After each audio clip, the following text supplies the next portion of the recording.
It's time to take command with former NFL tight end Logan Paulsen and former Commanders beat reporter Craig Hoffman. Welcome in to Take Command, post-game edition. Logan Paulsen there, Craig Hoffman here. And Logan, good news is we got a win to talk about. Heck yeah. Yeah, we do. The bad news, if there is bad news, is, wow, there's a lot of stuff to talk about. And we only got 30 minutes to do it. Good thing for you, dear listener, dear viewer, is that, of course, we will dive into the film later this week. But, Logan, first thoughts, impressions on what was a critical win to get back to 500? Yeah, critical win. I think it went about as we thought it was going to go, like in the highest sense of the word. And what I mean by that is like Desmond Ridder was a guy that we didn't have a lot of confidence in. And we felt that if you put the ball in his hands and you forced him to beat you, he would make mistakes. And that's essentially what happened. I think, offensively, you look at some of the stuff they did in the first half. I thought, wow, there's some really good stuff in there, right? Like the touchdown to Curtis, the touchdown to B-Rob, all really good stuff. Punt return, great job. Special teams showing up in a big way, kind of limiting that offensive yardage total. But, you got to get yardage and points any way you can, right? So yeah, totally. That's part of it. Yeah, we'll take a 61-yard Jamison Crowder punt return any day of the week. Absolutely. And then I think the second half is where everything kind of shifts. Obviously, the offense becomes more conservative, less effective, one of those things. And then the defense really has to kind of say, hey, put it on our back and we'll win the game for you. And very rarely in the NFL do you see something like that. And obviously, usually it's kind of a amalgamation of different things that have that effect. And what I mean by that, it's the, in this case, it's the kind of the youth at the quarterback experience for the Atlanta Falcons, not being able to finish drives, things like that. But credit to the defense, man. They played well. They turned the football over, and they played a physical, high-energy brand of football, which is something that we wanted. So not perfect. A lot of things to improve on, no doubt. But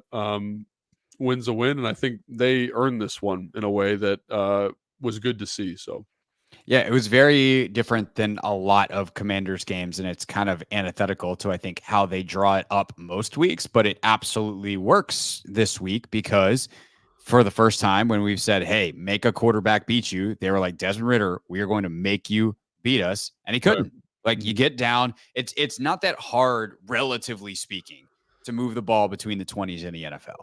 It's just not. And a lot of quarterbacks can do that and kind of give you this false hope that they've got it, whatever it is, I guess in this case being defined as enough to win, enough talent, good decision-making, all of those things to win you games between the 20s. But like eventually you got to make a play, or on a critical third or fourth down, you got to make a play.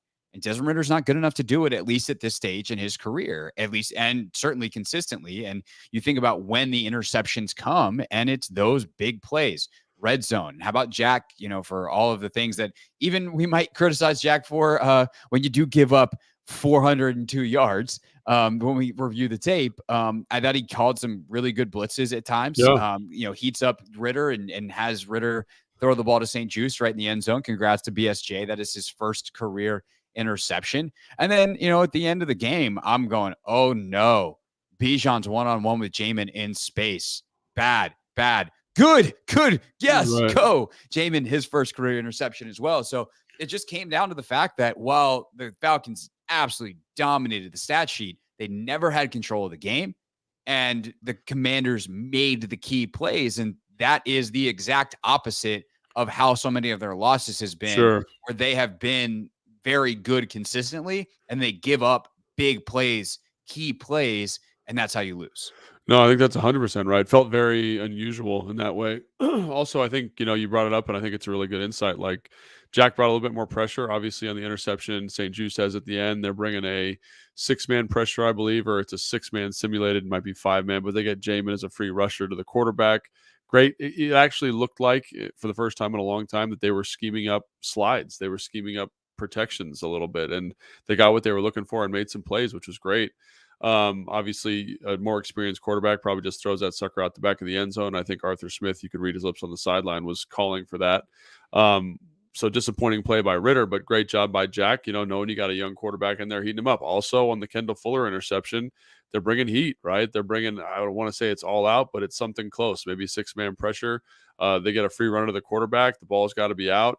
Great job, Kendall Fuller, playing off. I know everybody freaks out about off coverage. This is why you play off coverage in man-to-man situations. You got eyes to the quarterback. The rush is getting home. When it times up effectively, it allows your corner to make a play on this. And B. Mitch pointed this out on the postgame show. Like, when you have a corner who's breaking on an out, obviously the ball was bad by Ridder, but it hits him with both hands in the chest. Like, he made a pretty good break on the ball. And so understanding the down and distance, the situation, the blitz that was called, how the timing needs to be implemented, great job, because he could have easily run it out and up there, right? But I think Fuller, in his mind and his heart, trusts the pressure and is able to make a play on the football. So I really, there were some really, really positive things. I thought the physicality of the defensive line is another thing that jumped out to me, you know, in terms of stopping the run. Like, I think they averaged under 3.5 yards a carry. Yeah, it was real low. 3.7. Robinson averaged 2.8. Yeah. Algier averaged 3.9 on 13. Yeah, so for running backs, probably a little bit lower, because I think the quarterback average probably bumps that up a little bit. Yeah, he had 2 for 18. So yeah. Yeah, so I think kudos to that group. They came out and played good football. Khaleke Hudson makes an appearance, made some really nice plays. Can we stop down on him for a second? Sure. Because he was awesome. Like, yeah. I don't know if he played more than 8 snaps, but if he played 8 snaps, he made plays on 5 of them. Yeah. And I was curious if you noticed what packages he was in on, theories as to why, and what that means moving forward if he's going to play football like that. Yeah, we'll see. I mean, that's one of the things that I like to reserve comment on until we watch the film. So Tuesday, Sure. That'll be a better deep dive, because like you're watching a whole bunch of stuff. You're watching offensive formations. You're watching defensive coverage cell, you know, like who's in the back end was something I was trying to pay attention to a lot. And you just kind of forget the linebackers, because usually there's not a lot of variation in that group. So to get Khaleke out there and to get him to play well, like, you know, that was great, man. I think it just shows you kind of what we saw during training camp. He shows the sudden athlete, shows the explosiveness that he has. So that's definitely something we can double click on as we get into the film review. And I think there will be a lot of good stuff to talk about there. But he did a good game. I thought Cody showed up in some moments. Obviously, he has the personal foul, which isn't great to extend that drive, roughing the passer on Desmond Ridder. But he was flashing the football. Jamin was being super physical. John Ridgway being super physical. Casey Toohill makes an appearance, right, with 2 sacks on the day. So great job for him. And I just think, like, this is kind of more what we were hoping for from the defense: a good defensive line rotation, good protection, good physicality, all that stuff. So lots of things to be excited about, and still a lot of areas to improve on, no doubt. But I think this is a good step in the right direction, and it's just about whether they can continue to build off of this, you know, going into next week. So, yeah, I mean, it's just such a weird game to digest, because I'm going to be honest, man. Like, I didn't realize how dominant the Falcons were. I actually didn't look at the stat sheet during the game. And so I just didn't realize how dominant they were statistically until later, until I started prepping for the show. right. Because the Commanders, and this is like gold star Logan Paulsen, let's get this man a ribbon on best analysis of the week. What was it? What was your key to the game? Game flow. Yeah, that's right. Yeah. Game flow. This game comes down to game flow. Like, Yeah. the Commanders, for, you know, and we should talk about the second half offensively and like kind of where things go sideways. But that first half, they are clicking. And the only thing that stops them is them. And that is some, you know, there's some consistency into how they're stopping themselves. And I do want to get into that. And obviously we can touch on it here, double click on it Wednesday or Tuesday or whenever we do that show. But they get up, and like there's no way Arthur Smith ever wants to see Desmond Ridder throw the ball 40 times, nevertheless, nearly 50. And he's got 47 attempts in the game. Yeah. Like, that's crazy. But I think in conjunction with game flow, the other thing that pops up is that they could not run the football. And it's something we talked about in the pregame show. I think that might have been your key to the game or Den's key to the game. I don't remember who. But, you know, like, they don't run a lot of quarterback option or zone read anymore. And it really hampers the effectiveness of that group. I felt like last year they were almost unstoppable running the football. They were running the ball in a very unique, kind of dominant way that was unprecedented, at least to my eye, you know, in the last probably decade of football in the NFL. And here it's roughly the same group, roughly the same personnel, and they're not having the same effectiveness. And I think a big reason for that is not run the quarterback the same way. And so this is the result, you know, is you can't lean on the running game quite the same way. And you're forcing a young player who has some inconsistency issues when it comes to throwing the football and his accuracy. I think he's got some ability. You know, I don't think he's a total wash, you know, Desmond Ridder, but he's inconsistent. And that level of inconsistency and immaturity shows up in this game, and it really hampers their effectiveness. Like you talk about, how stats will lie to you. These stats lie to you because as much as it feels like Atlanta dominated this game, at no point did I feel like they were in control at all. Right. Only if you look at the stat sheet do you think Atlanta dominated this game. If you watched it, you're like, nah, Atlanta, like, sure, they technically were within one score. And God, man, doing Atlanta radio this week, if we were doing that, some of the decision making from Arthur Smith in this one, who's a good coach, but it feels like he lost his mind. And from everything from situational management to play calls to whatever. But they didn't control the game at all and never felt like they really had a shot. One other thing you mentioned on the positive side for Washington is the physicality of the defensive line. Yeah. They have ultimately 5 sacks in the game.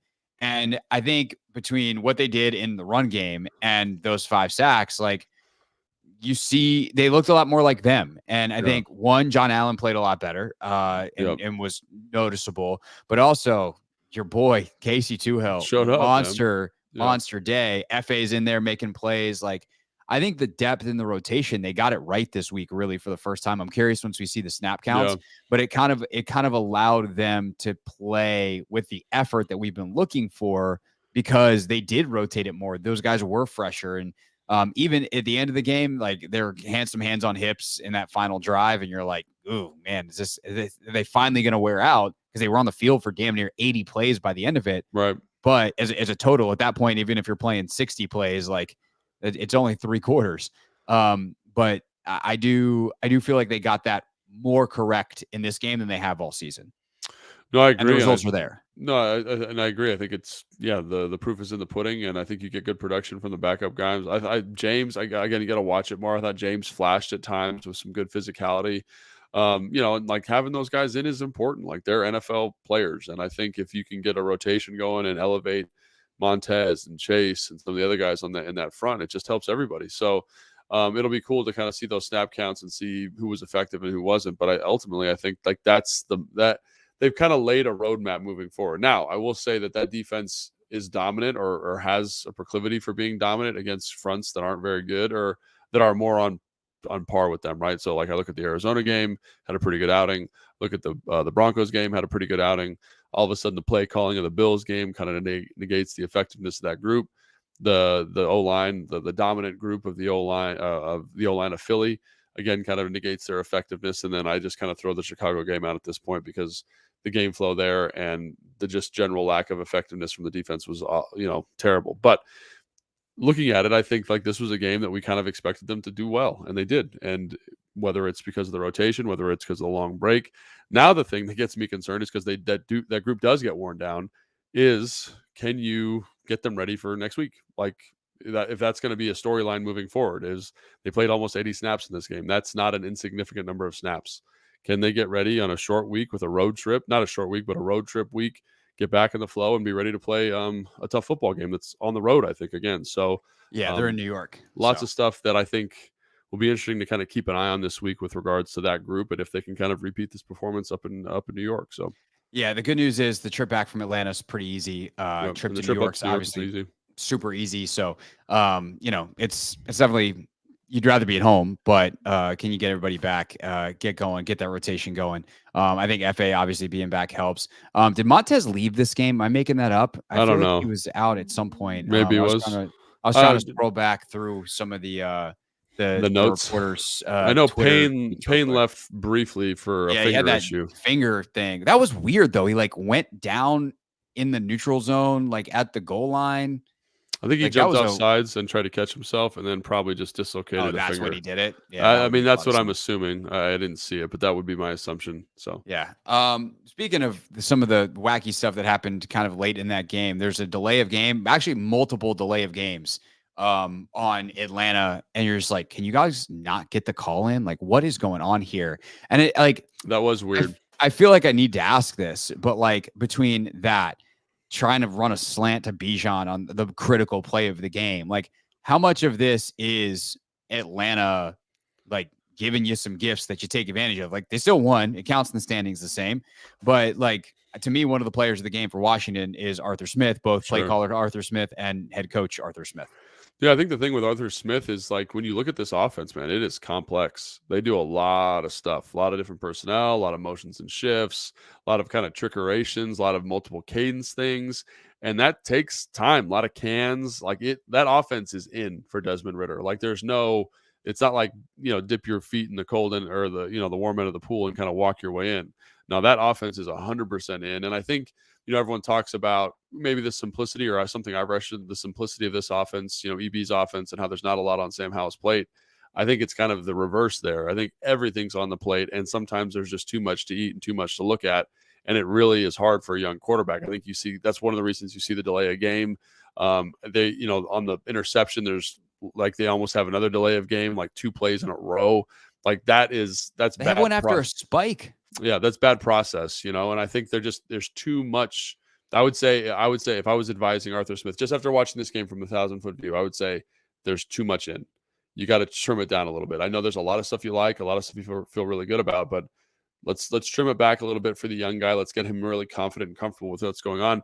And that's one of the things about San Fran's offense. I digress a little bit here, but that's interesting is they have a lot of stuff in and they've got a play caller who can handle it. And you see the difference in how that works and how that execution helps Brock Purdy. And again, credit to EB. This game plan's pretty straightforward. It has been for the whole year, and you're getting a very productive Sam Howell. So I think that if I was going to say, if I was doing Atlanta radio, I'd be like, man, that helps the Commanders out because of some of the procedural issues. And also, like, you can tell there's times where it's just His lot. brain is fried. It's just a lot for Ridder. Like he's looking at stuff, he's checking stuff, he's getting to it's just a lot. And I think it hurts. I think it hurts them in multiple situations in that game. And I guess that is on Arthur Smith because he's the OC. And I've told you I've been a part of offenses where Kyle has come in on Monday or come in on Sunday or Monday after the game, Tuesday when we watch film. There we go. And he'd be like, we got too much in, and that's on me. And so maybe this is one where Arthur Smith kind of gets back to the drawing board and says, these are the things I love. These are the things we're good at, and reevaluates. But that game, I do agree. I think there was there was something going on there that, again, Washington was able to take advantage of it. And that's not a criticism of Washington. I think that's a bonus because in those games that you're supposed to take advantage of those things, traditionally they haven't done that all the time. This is a good opportunity to kind of check that box, say we were better than this team. They weren't performing the way they should. We're going to have a dominant performance and get out of this thing with a win. So, yeah. Cleaning up the Montez Sweat bit real quick. He did hurt his thumb during the game. Injury apparently not thought to be severe. So if he's out, Casey will start. Obviously, that would be a downgrade. Not that Casey's not really good, but he's not Montez Sweat. Right. Otherwise, he'd be starting ahead of Montez Sweat. All right. I do want to talk a little bit about some of the things that make you go, oh, man. And I don't want to be overly negative after a win. Like, this should be good vibes. I'm doing my best right now after every other sporting event that I cared about today did not go the direction that I wanted. Really? The game didn't go well? No, sorry, bud. No, not That's good. tough. I don't want to talk about it. I don't want to talk about the proper football or the basketball or anything else that I cared about today. We're going to talk about this. That's so tough. You had 3 sporting events today and they all kind of, yeah, that's tough. But I do think it would be a disservice to not talk about some of the key things. This defense did give up 400 yards. Yeah, that's concerning. But we'll talk about. So again, this is maybe my offensive bias, but when I see that, I'm like, you can't run 18 plays or whatever it was in the second half of that football game. Might have been a little bit more. That was midway through the fourth quarter. I checked that stat, but I think 18 plays in the fourth quarter, and expect the defense to not give up a lot of yards. Like, so that's just more of a factor of the complementary or lack of complementary football. Hold the ball, man. Go on a 6-play drive, then punt. Let's get to let's go 6 plays. Possess the ball, switch the field position. Let's do that kind of thing. And they just couldn't do it. I think they had, I want to say it was 2 3-and-outs almost back to back, maybe a 4-and-out, and then another 3-and-out. Come on, man. Yeah, that's they go tough. Well, even the touchdown drive is because they got the early interception. They take advantage. Sweet, you're up 24-10. That's a 2-play drive. You get the ball back, 5-play drive that goes a whopping 15 yards. 4 plays, 3-and-out, 3-and-out. Kneel on the football. End of game. I mean, that to me is just not good. The offensively, and I think EB would say the same thing. Like you need to be better in that situation. Like I'm just gonna like straight up like Yeah. if you're circling something, obviously the yardage total is one thing, but then the offensive just lack of being on the field is the other. And then it's funny, I don't know why this is. Again, I've said this a million times in games where the other team has a lot of turnovers. The defense is on the field a lot for whatever reason. I'm not really sure why that is. It doesn't make any sense to me. But that's just Shorter fields, things yeah, like that. yeah. I think that's probably why. But that's just been my experience. Like it's maybe a quick change for the offense. They're not as effective, short fields, like you're saying. And the defense is just on the field a ton. So I'd have to look that up analytically if that's something that holds true throughout the league. That's just been my experience. But I would Yeah. say that to me is the larger issue. Is the offense again looked very crisp and sharp in the first half, aided by a punt return. Second half aided by a short field on an interception. Great. But let's if to be an elite team, like look at the Kansas City Chiefs when they got to have it. That offense isn't coming off the field. Like they are excellent at chewing clock, managing the game from an offensive perspective, and I think that's where I would say this outing from the Commanders falls a little short. Not that anybody played poorly, I think that's an important thing to note too. Is like overall, I think if you were to go through and be like, that's pretty good, that's pretty good, that's pretty good, and you go down the list, but ultimately, like there's a reason you're going 3 and out, 5 and out in the second half. And I think when we have the all 22, we'll be able to touch on that a little bit more. Yeah, we'll be able to touch on it more. I mean, some of it, I do think that there are like EB just did not like EB had a good first half, and I don't think he had a particularly good second half. And there's one tendency that he broke today that I appreciated a lot, and then there's one that is driving me bananas. Okay. The one that he broke that I like is they had not like basically all year once run the ball on second and long. So Right. you have an incompletion at 2nd and 10. It's another pass coming. And we talked about this on the pod this week that, while it sounds good and easy to just say, well, hey, just run it. And hey, if you're in 3rd and 8, that's better than 3rd and 10 or 3rd and 15 after a sack, because a lot of the sacks Sam has taken have been in those second and long situations. But you're like, well, what are the analytics here is like holding penalties and the frequency of those in those situations. And you wind up sometimes actually being in 2nd and 20 because you have a hold at the line of scrimmage and you're screwed. But to me, it's more about just not being predictable. It can't be anytime Sam is a sitting duck. And so these two tendencies that I'm going to talk about play into each other. Anytime Sam is a sitting duck, that is when he has taken these sacks. He's taken them a lot in obvious passing situations.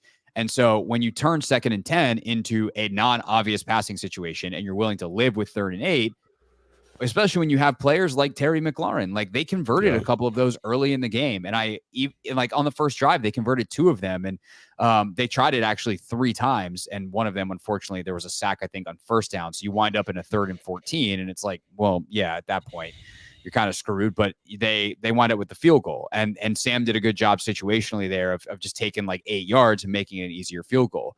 But what's driving me nuts is I feel like on a lot of these 3rd and longs, they're just sending vertical routes down the field, and Sam doesn't have easy, quick outlets. And I would rather see a lot more use of some horizontal stuff, some checkdowns, like get the ball out of his hands into playmakers' hands and trust them to do something. And that is where he's taking so many of these sacks. And like there was one late in the game, even when you probably just should run the ball for clock management purposes. Right. And I could read EB's lips. He called all go special. Yeah. Like that's why are you calling all go special there? So I don't know. I'd have to look at the all 22. Yeah, we'll obviously deeper dive on that, but that's where my early where I would impression. call all 20 where I would call all go special is in a situation where a couple things they're playing dropout coverage and you're trying to get the ball to the back. Kyle used to do that with us too in like 3rd and long situations. You're calling all go special to get the coverage to carry. The back is in a one-on-one with the linebacker. Usually that's a pretty good football player, Gibson, B-Rob, whoever it is. Have them run kind of a choice option route, break across, check it down. Sometimes they're able to figure it out. That's one opportunity. If they're playing press man, I'll go special is another opportunity for that because you get Terry, Jahan in one-on-one situations with press corners. They can win. That ball can usually get up and down pretty quickly, and you can find a matchup that way. There are reasons to do that. Again, I've said this to you before. I'm not a big fan at any level of football of just running vertically into the defense. I just think that's a really hard throw for the quarterback unless you've got that elite chemistry with, Julio or, if you're Matt Ryan with Julio or Hopkins when I was in Houston and he was there. Like there's a chemistry and an understanding of what that player does, and the quarterback knows, okay, I can get him the ball. And Terry has shown an ability to do that, but I don't know. It doesn't feel to me like Sam and him are like at that elite connection level yet. So I don't love that call, but I think there are reasons to call that call that are not just like, hey, we're running verts into the defense. We're trying to get a good matchup for the back would be the one I would think of. So. Right, but like then the ball's got to get out to the back, and like 100%. this is the thing with Sam is he's getting better at it. But the Atlanta Falcons had 5 sacks as a D line or as a defense coming into the game. They had 5, I think, in the game. Yeah, like and I think that is not. This can't keep happening. And I look at it, and I don't want to say none of them, but at least 4 of them were on Sam. He's like running into sacks, and you're kind of like, obviously the coverage could be there. It could be there's no place like that classic no place to go. Yeah, coverage sack scenario. Throw the ball away. That's what B. Mitch was advocating. It's like, well, I kind of was defending Sam. I was like, there's nowhere to go with the ball. He's like, throw it away. And I think that's good advice, from a guy who used to play quarterback and B. Mitch. So I think there's some of that, but that 5 sack number, I'm going to say 4 of them right now are on Sam. Just again, running into stuff, not understanding the situation. And again, that could also be concept. That could also be like, to your point, there's no flat control. There's no place to go with the ball. And that's going to lead to stuff like that. So again, that's got to improve. And I think it's a systematic improvement. It's not like, obviously the individual needs to improve. The play call needs to improve. The route running needs to improve again. And not that the offense, if there's been one bright spot from the year, it's the offense, right? But that play call to help facilitate the action and the product you're looking for need to improve. And I think we're all assuming that that's something that EB feels needs to get corrected, but maybe he feels like it's okay because of how productive the offense is. I don't know. That seems kind of silly to me, but maybe that's something that they're not prioritizing from a play call standpoint because they get some of these other more explosive, more productive plays called. So I don't know. Yeah, I mean, they did score 17 points in the first half. They did score 24 in the game. And, think back to last year, that's like, wow. Yeah, wow, look at us. Yeah. And one thing I did love today, I'm king. Let's go look at what Minnesota does for JJ, or let's look at what Cincinnati does for Jamar Chase. Last week, Keenan Allen had 20 targets for the Los Angeles Chargers. Jeez. Yeah, last week he had 20 targets. I think he had 18 catches on 20 targets. And Terry today has 11 targets in a game where they run 50 plays. That, I'm here for that. I do think we should probably take a deeper dive into Jahan Dotson and what the hell's going on with him. Obviously, he has a big drop today, but also he's just generally quiet. So we'll do that on the film review pod. We should also, for a positive, take a look at what EB is doing with Curtis Samuel. Something I said this offseason when they hired him is I thought Samuel would be one of the guys who benefited most, if not the most, from EB's presence, and he's got touchdown in 3 straight games. Yeah, and the touchdown he had today, we did a breakdown on the postgame show, so if you're going to check that out. But it's cover 2, Tampa 2. It's a good call. It's a chair concept, or what I would call a chair concept from Kyle's offense. You get a vertical by the tight end. In Tampa 2, the mic drops with the vertical. The hook player is over Curtis. He's got outside leverage. The backside hook player is matching the back, who's going opposite of the in cut. There's a huge hole right there. Boom, easy peasy. Bang. That's about as easy as it gets drawing that up. So good for Curtis. And I don't know if there's anything special about utilization there. That's just calling a good play to beat the right coverage. So I think that's. But he's like, people forget because of one, we talk about him so much as a gadget player, and 2, he's missed some time and was generally just like not involved in many games last year. He's a vet who knows how to run routes. He's got some quickness, some snap to him. And, that stuff that makes him effective as a ball carrier and why you want to get him in space is also something he can apply to route running. And so he does know how to uncover. He understands timing. He's a good, smart football player. And I'm enjoying seeing him getting the proper targeting, the proper usage, and being a threat. Kind of experiencing a little bit of a renaissance. It's been nice. Yeah. And I think in a way that we didn't expect, I thought it would be a different type of expectation there from his production, but totally different. Another guy that I just want to shout out real quick is B-Rob, man. Yeah. Love watching that guy play football. In terms of a guy that I said this on a show, when was it? Probably a couple weeks ago. I said he might lead the team in all-purpose yards and he might lead the team in touchdowns. And right now, I think he's got 5. So I don't know who else is close to him, but he's having a heck of a Curtis, year. actually. So yeah. Does he have 5 also? Yeah. I don't think Curtis has 5, but Curtis is close. So he's the guy that's closest. And last but not least, the O-line today, I think overall played pretty darn well. Yeah. And obviously from a performance standpoint, a special shout out to Cornelius Lucas, who came in and performed Yeah. very well on short notice. Obviously, a terrible reason why he is having to play today. Our absolute best to Charles Leno and his family on what they are going through right now. All right. I think that's it. I think that's a podcast. Everything else feels like it needs to be looked at on film. So we will do that later this week. Then, of course, we will get you ready for the game against the Giants. Major injury questions loom, not only Montez on the Washington side of it, but Daniel Jones missing this week. So will he be back? The Commanders killer himself, Daniel Jones. So we'll take a look at all that later in the week. Make sure you're subscribed wherever you're watching or listening right now. YouTube, your favorite podcast app, wherever it is that you consume the show. And we will see you for the film review and a Take 5 before that on Tuesday here on Take Command.